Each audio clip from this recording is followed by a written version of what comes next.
अस्सलाम वालेकुम दोस्तों। क्या हाल है आप सबका? उम्मीद करता हूँ खैरियत से होंगे। आज का हमारा टॉपिक है फायर एक्शन प्लान और ड्रिल्स के रिलेटेड कि फायर एक्शन प्लान क्यों ज़रूरी है और इसकी ड्रिल्स क्यों होनी चाहिए। तो इस टॉपिक के अंदर आज हम इंशाल्लाह कवर करेंगे थोड़ा सा फायर टाइप्स, फायर एक्सटिंग्विशर्स के बारे में, फायर ब्लैंकेट के बारे में, और फायर एक्शन प्लान कहाँ कहाँ इम्प्लीमेंट होता है, चाहे वो आपकी बिल्डिंग्स हैं, चाहे वो आपका ऑफिस एरिया है या हॉस्पिटल्स हैं।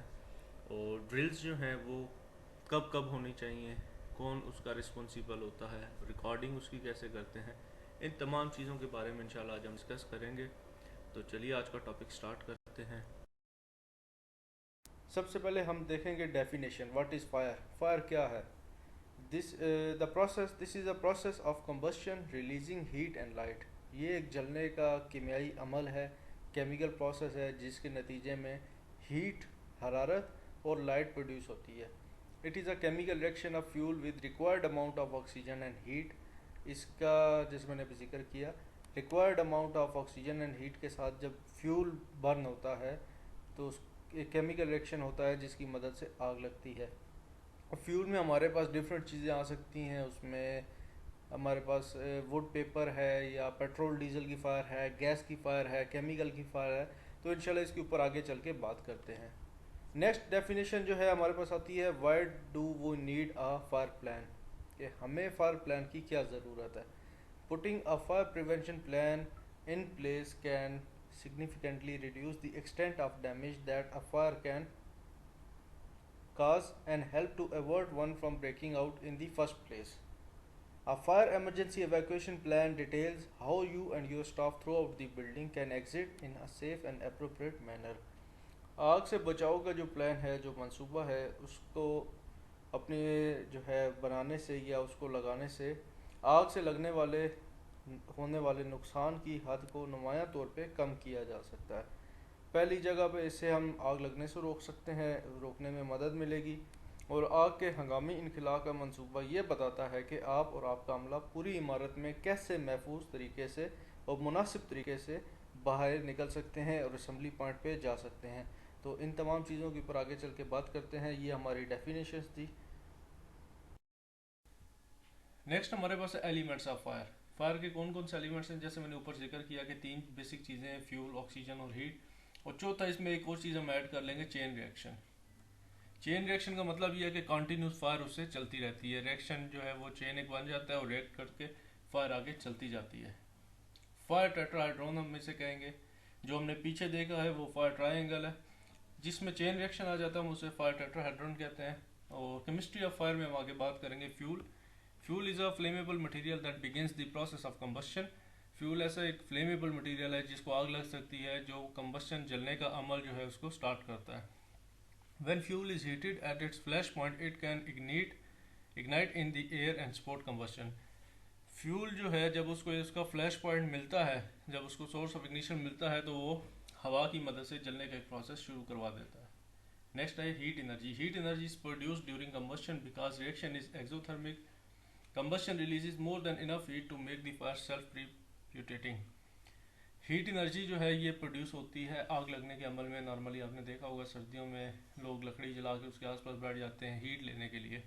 तो आग लगने के अमल की वजह से हीट प्रोड्यूस होती है, जिसकी वजह से रिएक्शन चलता रहता है। और जितनी देर आग लगी रहती है उतनी देर वो उसकी हीट जो है प्रोड्यूस होती रहती है और वो सेल्फ प्रिप्यूटेटिंग करती रहती है। Oxygen. Oxygen is spot burning due to oxidation. This is when gas is release by fuel heat up, break apart and recombine with oxygen. This is what cause burning to begin. Oxygen जो है जलने में मदद देती है, support करती है। ठीक है, ऑलरेडी हमारे पास एक एनरिच इन्वायरमेंट ऑक्सीजन हर जगह पे मौजूद है, लेकिन जो फ्यूल है उसमें से भी कई दफ़ा जो वेपर्स निकल रहे होते हैं वो ऑक्सीजन के साथ मिक्सअप होकर आग लगने का एक प्रोसेस स्टार्ट कर सकते हैं। For example petrol. पेट्रोल जब आप बाहर रखते हैं या जो गैस है वो ऑक्सीजन के साथ उसके वेपर्स मिक्सअप होते हैं और थोड़ा सा एक सोर्स ऑफ इग्निशन मिलता जाए तो आग लग जाती है। नेक्स्ट है chain reaction. Or when heat is constantly being produced as a result of ongoing reaction, that is what make the fire self sustaining. Chain reaction जैसे मैंने बताया कि जितनी आग की तपिश ज़्यादा होगी, जितनी हीट ज़्यादा होगी, आग आगे बढ़ती रहती है, चलती रहती है। डिपेंड करता है कितनी क्वांटिटी में फ्यूल पड़ा हुआ है। ऑक्सीजन तो ऑलरेडी आपको पता अनलिमिटेड है। तो बड़े बड़े जो वेयर हाउस हैं, स्टोर्स हैं फॉर एग्जांपल, वहाँ पे ये चीज़ आप इसको कर सकते हैं कि वहाँ पे चेन रिएक्शन चलता रहता है, आग फैलती जाती है। नेक्स्ट हमारे पास है वेस्ट टू एक्सटिंग्विश फायर, आग बुझाने के तरीके। There are 4 ways to extinguish fire: cooling, starving, smothering, chain breaking reaction. आग बुझाने के 4 तरीके हैं: कूलिंग ठंडा करके, स्टारवेशन भूखा मार के, स्मोदरिंग बखेर के, और चेन ब्रेकिंग रिएक्शन जो उसका चेन एक चल रहा है उसको आप ब्रेक कर दें, छोड़ दें। Cooling is removal of heat from the scene of fire. Cooling का मतलब यह है कि आप हीट को रिमूव कर दें बाय यूजिंग वाटर और फोम एक्सटिंग्विशर। पानी का इस्तेमाल करके या जो है फोम फायर एक्सटिंग्विशर यूज़ करके आप हीट रिमूव कर सकते हैं, इससे आग ठंडी हो जाएगी। नेक्स्ट हमारे पास starvation is removal of fuel from the scene of fire by cutting fuel supply. भूखा मार के मतलब आप फ्यूल जो है उसकी सप्लाई को कट ऑफ कर दें, उससे क्या होगा, आपकी आग भूखी मर जाएगी, उसको जब फ्यूल नहीं मिलेगा तो वो जलेगी नहीं, खत्म हो जाएगी। Smothering is removal of oxygen from the scene of fire by using CO2 और DCP। स्मूदरिंग जो है इसमें आप ऑक्सीजन को ख़त्म करेंगे, ठीक है, इसमें आप CO2 भी यूज़ कर सकते हैं और DCP भी यूज़ कर सकते हैं। और चेन ब्रेकिंग, चेन ब्रेकिंग का मतलब ये आप उसमें चेन जो चल रहा है एक फायर का उसको ख़त्म करेंगे बाय यूजिंग फायर ब्लैंकेट और DCP fire extinguisher.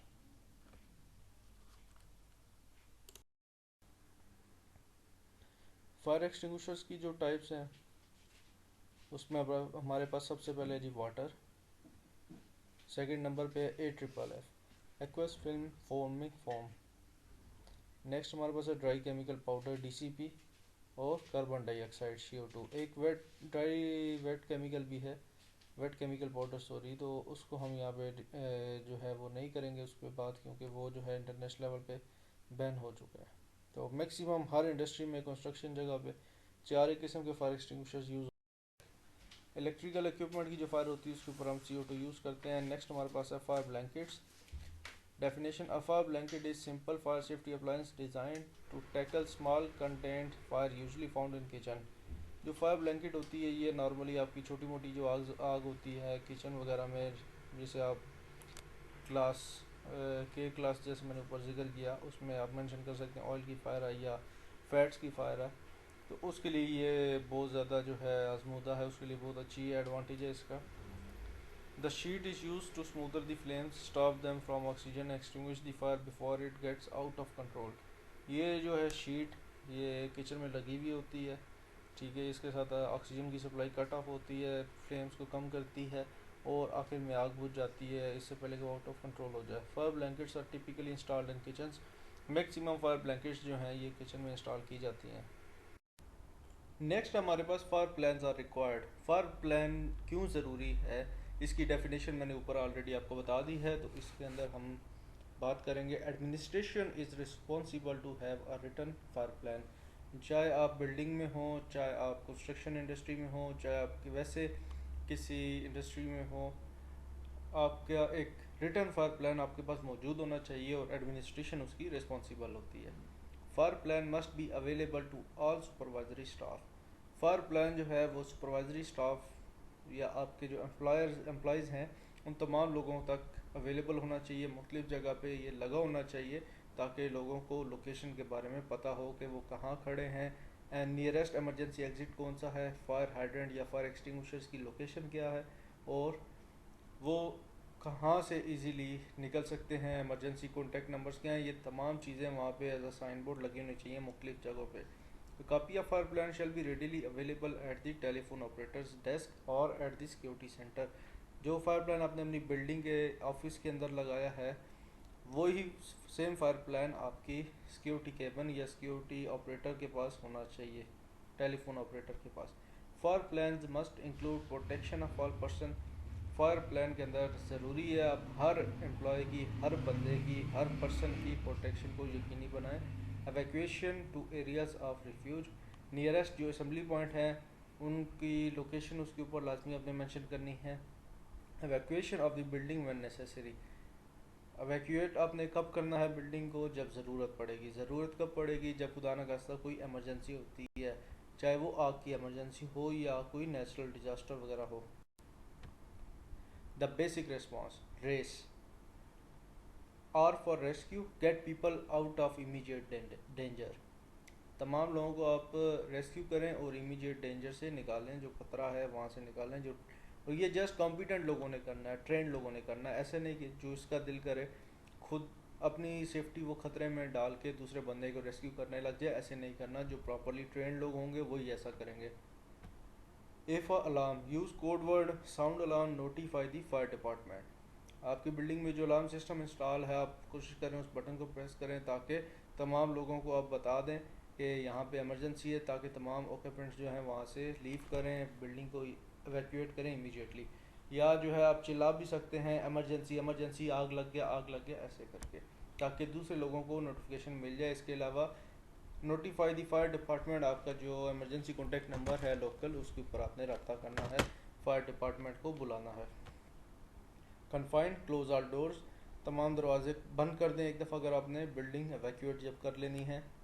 Extinguish is safe to do so, और आग बुझा दें अगर आपके पास कोई फायर एक्सटिंग्विशर नियरेस्ट रेडी है और छोटी आग है और आपको पता है कि आप बुझा सकते हैं, ये सेफ़ है, तो एक्सटिंग्विशर यूज़ करके। नेक्स्ट हमारे पास रेस्क्यू एंड अलार्म, तो थोड़ा सा इसके ऊपर डिटेल में बात करते हैं। ऑलरेडी मैंने ऊपर बता दिया है। Remove all occupants directly involve with the fire emergency. जो भी लोग फायर इमरजेंसी के अंदर फंसे हुए होंगे, कोशिश करनी है उनको सबसे पहले वहाँ से निकालना है। Alarm, transmission of fire alarm signals to warn others building occupants, summon staff and fire department. कोशिश करें अपना फ़ौरन जो है, जैसे ही आपने देखा कहीं पे कोई इमरजेंसी है, फॉर एग्जांपल आग ही लगी है, आपने फ़ौरन इमरजेंसी अलार्म जो है उसको पुश करना है बटन को, ताकि बाकी तमाम लोग जो बिल्डिंग में मौजूद हैं उनको पता लग जाए और वो बिल्डिंग एवैक्यूएट करें। अगर अलार्म नहीं है तो आप ऊंचा ऊंचा चिल्ला भी सकते हैं, आग लग गया, इमरजेंसी होगी, ताकि बाकी लोगों को भी नोटिफिकेशन मिल जाए। Confine the fire by closing doors to isolate the fire area and prevent the spread of smoke.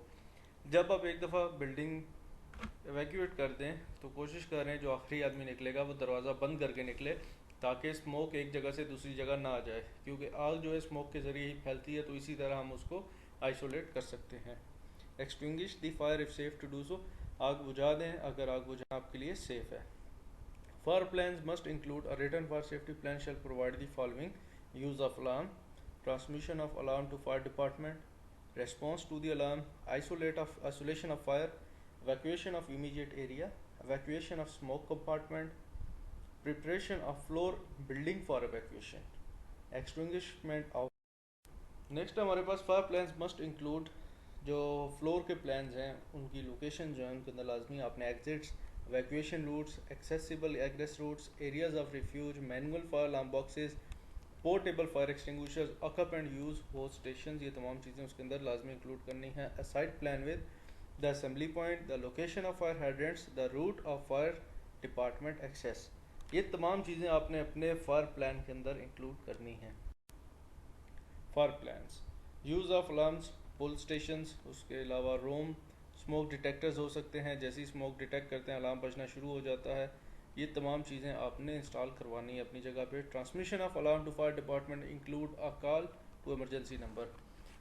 तो उसके बाद अगर खुदा न खास्ता कोई बड़ी आ गया, बिल्डिंग एवैक्यूएट हो गई है या होनी बाकी है, तो आपका ये काम है फ़ौरन एक तो HSE डिपार्टमेंट को बताएं, अगर उनको नहीं अवेलेबल नहीं है तो ERT इमरजेंसी रिस्पांस टीम उसको आना चाहिए, अगर वो भी नहीं है तो आउटसाइड जो आपका लोकल इमरजेंसी नंबर है फायर डिपार्टमेंट का, वहाँ पे कॉल करके उनको नोटिफाई करें। Response to alarm, duties of staff, many facilities break this down, और आइसोलेशन ऑफ फायर, उसमें close the doors, automatic sprinkler system ये भी लगा होना चाहिए। जैसे ही धुआं ऊपर जाता है तो ऑटोमेटिक जो स्प्रिंकलर सिस्टम्स है वो आग बुझाना शुरू कर देते हैं, उनमें से पानी निकलना शुरू हो जाता है।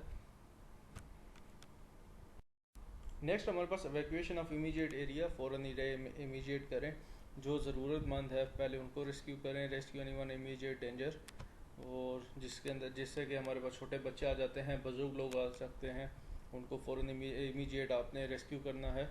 उसके अलावा evacuation of smoke compartment, move people through smoke barrier doors, धुआं भर जाने से पहले किसी भी कंपार्टमेंट में या धुआं भर जाता है तो लोगों को जितना जल्दी हो सके वहाँ से रेस्क्यू करना चाहिए ताकि दम ना घुट जाए। Move people to specified areas, assembly point पे लोगों को लेके जाएं। Preparation of floor and building for evacuation, आपके जो फ्लोर्स बिल्डिंग के फ्लोर्स हैं उस पर क्या क्या प्लान होना चाहिए। रेजिडेंट्स, उनको कैसे सेव करना है, patient glasses, hearing aids, walkers, wheel chairs, how are you getting from here to there, ये तमाम चीज़ों की आपने उनको ट्रेनिंग भी साथ। नेक्स्ट हमारे पास fire plan shall include list of major fire hazards, identification and assignment of personnel responsible for maintenance of system and equipment, identification of personnel responsible for maintenance, housekeeping and controlling fuel hazards sources. Required training हमारे पास है all staff shall have product training. Training must include all life safety procedure and devices, including the use of and response to fire alarm.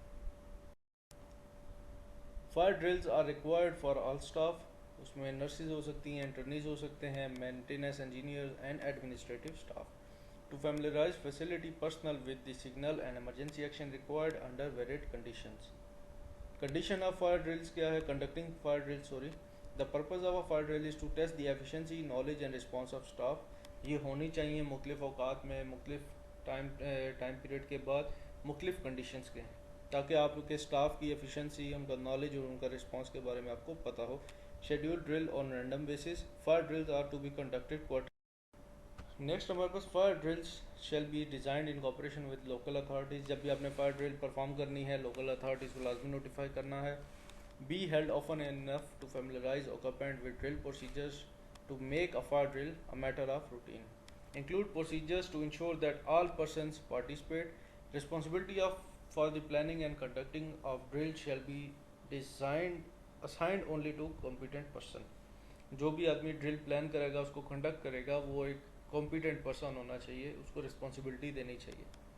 Emphasis shall be placed on orderly evacuation rather than on speed. तेज़ रफ्तारी की बजाय मुनज़्ज़म इनखिला पर जोर देना चाहिए. मुनज़्ज़म जो आपकी evacuation है उसके ऊपर जोर देना चाहिए. नेक्स्ट है drills shall be held at expected and unexpected times under varying condition. जैसे मैंने बताया कि टाइम पीरियड के बाद आपको ड्रिल्स कंडक्ट करनी चाहिए. कुछ एक्सपेक्टेड होती हैं, इन्फॉर्म करके की जाती हैं, कुछ अनएक्सपेक्टेड होती हैं. Drill participant shall relocate to a pre determined location and remain at such location. जो ड्रिल के पार्टिसिपेंट हैं उनको प्री डिटर्मिन्ड जो लोकेशन है, जैसे असेंबली पॉइंट्स हैं, वहाँ पे जाना चाहिए, रुकना चाहिए. उनको प्रॉपर तालीम होनी चाहिए कि फर्स्ट अलार्म बजना है तो अपने बिल्डिंग एवैक्यूएट करके अलार्म सिस्टम असेंबली पॉइंट पे जाना है.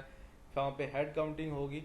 तब तक अपनी लोकेशन पे वापस नहीं आना जब तक कि दोबारा अलार्म नहीं बज जाता. Fire drills record. Records shall be maintained for all required emergency evacuation drills and shall include the following information: identity of the person conducting the drill, date and time of drill, notification method used, staff members on duty and participating, numbers of occupant evacuated, special conditions simulated, problem encountered, weather conditions when occupants were evacuated outside, time required to accomplish